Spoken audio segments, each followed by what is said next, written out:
കേരളത്തിൽ എനിക്ക് തോന്നുന്നു പാലാ രൂപത കഴിഞ്ഞു കഴിഞ്ഞാൽ ഏറ്റവും കൂടുതൽ മെത്രാന്മാരെ പ്രസവിച്ച അമ്മയാണ് കോതമംഗലം രൂപത.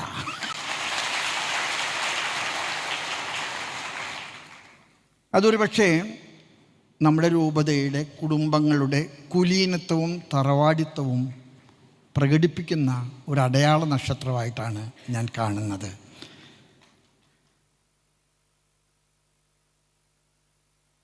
മിഷനിലേക്കുള്ള ദൈവവിളികൾ വളരെ കൂടുതലായിട്ട് സഭയ്ക്ക് സമ്മാനിച്ച ഒരു രൂപതയാണ് കോതമംഗലം. ഇവിടെയുള്ള അച്ഛന്മാരെ പോലെ തന്നെ ഇവിടെ നിന്നുള്ള അച്ഛന്മാർ ധാരാളം പേര് മിഷനിൽ പ്രവർത്തിക്കുന്നുണ്ട്. അതിലെ ജർമ്മൻ മിഷനിൽ ജോലി ചെയ്യുന്ന ജോഷി പിതാവ് ചരിത്രത്തിൽ ആദ്യമായിട്ടൊരു മലയാളി ജർമ്മനിയിലെ വലിയ രൂപതകളിലൊന്നായിട്ടുള്ള മൈൻസിൻ്റെ സഹായമെത്രാനായിട്ട് അഭിഷിക്തനായിരിക്കുകയാണ്.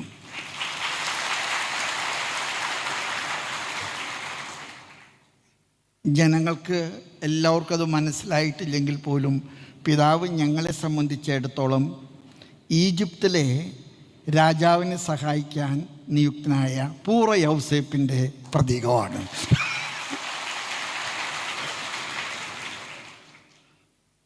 ഇതുവരെ ഞങ്ങൾ അവിടെയൊക്കെ വരുമ്പോൾ ഞങ്ങൾക്ക് ഒരു എൻട്രി കിട്ടാൻ വലിയ വിഷമമുണ്ടായിരുന്നു. ഇപ്പം ഞങ്ങളുടെ തന്നെ സ്വന്തം മോൻ്റെ കയ്യിലാണ് താക്കോൽ എന്നതിൻ്റെ പേരിൽ ഞങ്ങൾക്ക് വളരെ എളുപ്പത്തിൽ പ്രവേശനം കിട്ടുമെന്ന്. പിതാവേ, hearty congratulations. We feel proud. We are really proud about you.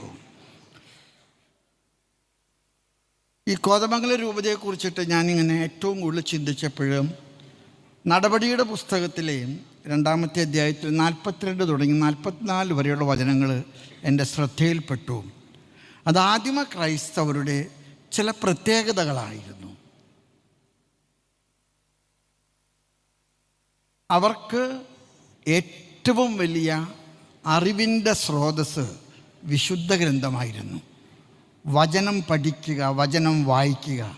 ഈ പുന്നക്കോട്ടി പിതാവിനെ പോലെയൊക്കെ വചനത്തിൽ ഇത്ര ആഴമായിട്ടുള്ള അറിവുള്ള ഒരു പിതാവ് ഒരു രൂപത നയിക്കുന്ന, ഞാൻ ചിലപ്പോഴൊക്കെ വിചാരിക്കാറുണ്ട് ഈ വിശുദ്ധ ഗ്രന്ഥത്തോടുള്ള നമ്മുടെ അടുപ്പം, അത് കോതമംഗലം രൂപത നമുക്കൊക്കെ ഒരു മാതൃകയായിട്ട് പലപ്പോഴും എനിക്ക് തോന്നിയിട്ടുണ്ട്. അതുപോലെ തന്നെ ആദിമ ക്രൈസ്തവരെ സംബന്ധിച്ചിടത്തോളം വിശുദ്ധ കുർബാന, അപ്പം മുറിക്കൽ, അത് വളരെ പ്രധാനപ്പെട്ടതായിരുന്നു. വിശുദ്ധ ഗ്രന്ഥ പഠനം പോലെ തന്നെ അപ്പം മുറിക്കുന്നതിലാണ് അവർ ഒന്നിച്ച് കൂടിയിരുന്നത്. ആദിമ ക്രൈസ്തവരെ സംബന്ധിച്ചിടത്തോളം അവരെ കാണിച്ച ദൈവസ്നേഹം അവർ പ്രകടിപ്പിച്ചത് പരസ്നേഹത്തിലാണ്.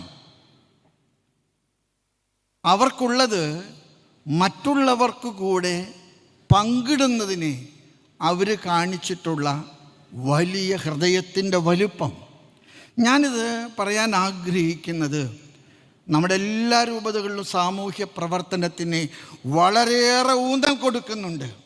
പക്ഷെ നമ്മുടെ രൂപതകളിലെ സാമൂഹ്യ പ്രവർത്തനം ഏറ്റവും ശാസ്ത്രീയമായിട്ടും ഏറ്റവും അടിത്തട്ടിലെത്തുന്ന വിധത്തിലും ചെയ്യുന്ന രൂപതയ്ക്ക് സമ്മാനം കൊടുക്കാൻ എന്നോട് ആരെങ്കിലും പേര് നിർദ്ദേശിച്ചാൽ ആദ്യത്തെ എൻ്റെ മനസ്സിൽ വരുന്ന പേര് കോതമംഗലം രൂപതയാണ്.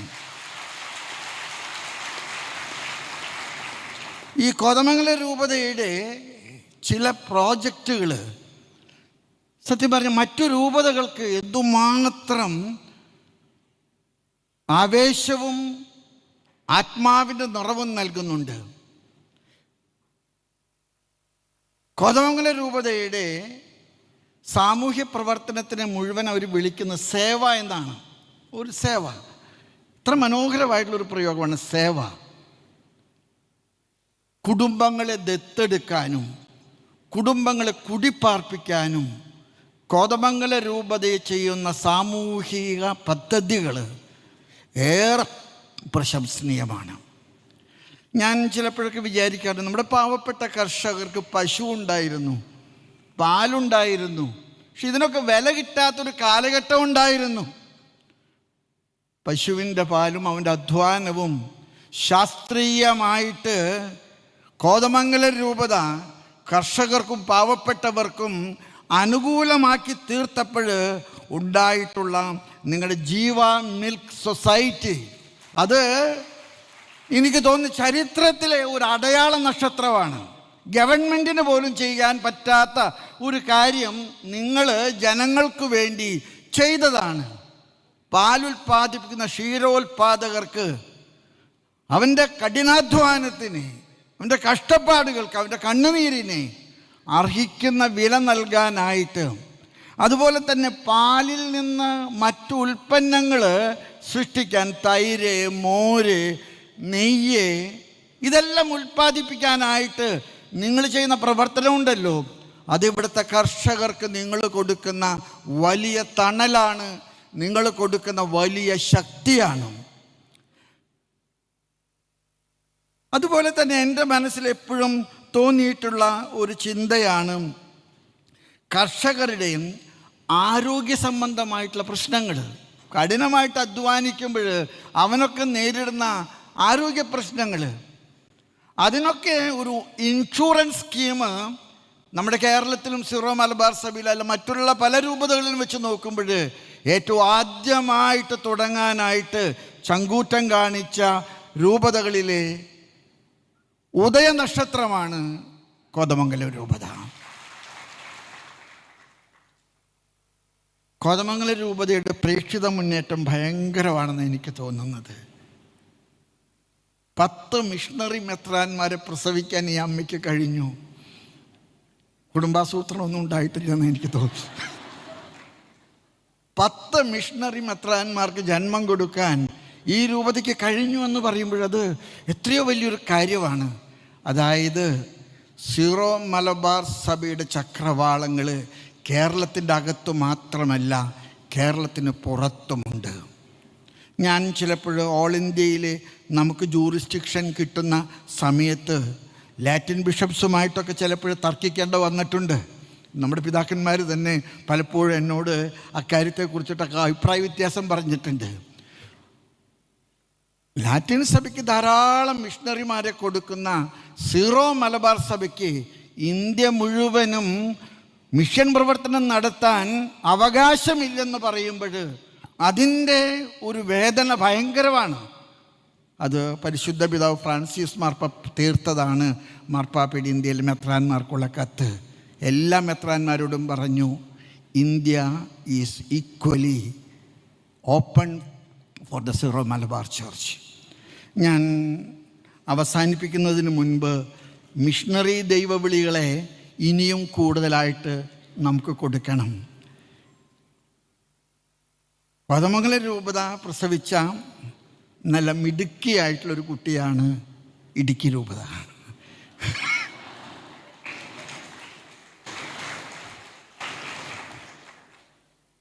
നല്ല ആരോഗ്യമുള്ള, നല്ല സൗന്ദര്യമുള്ള, നല്ല കാലും മുട്ട ഉറച്ച ഒരു ആൺകുട്ടിയും പെൺകുട്ടിയൊക്കെ ആയിട്ട് ഞാൻ ഇടുക്കി രൂപതയെ പറയും.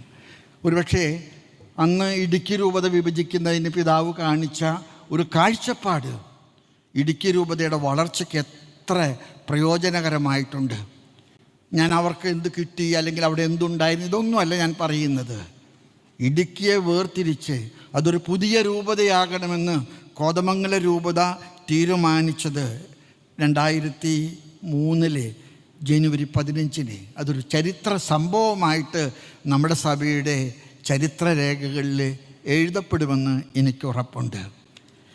ഞാൻ അവസാനിപ്പിക്കുന്നതിന് മുൻപ് പറയും, ഞാൻ നിങ്ങളെ ഇത്രയേറെ ഉയർത്തിയൊക്കെ പറഞ്ഞത്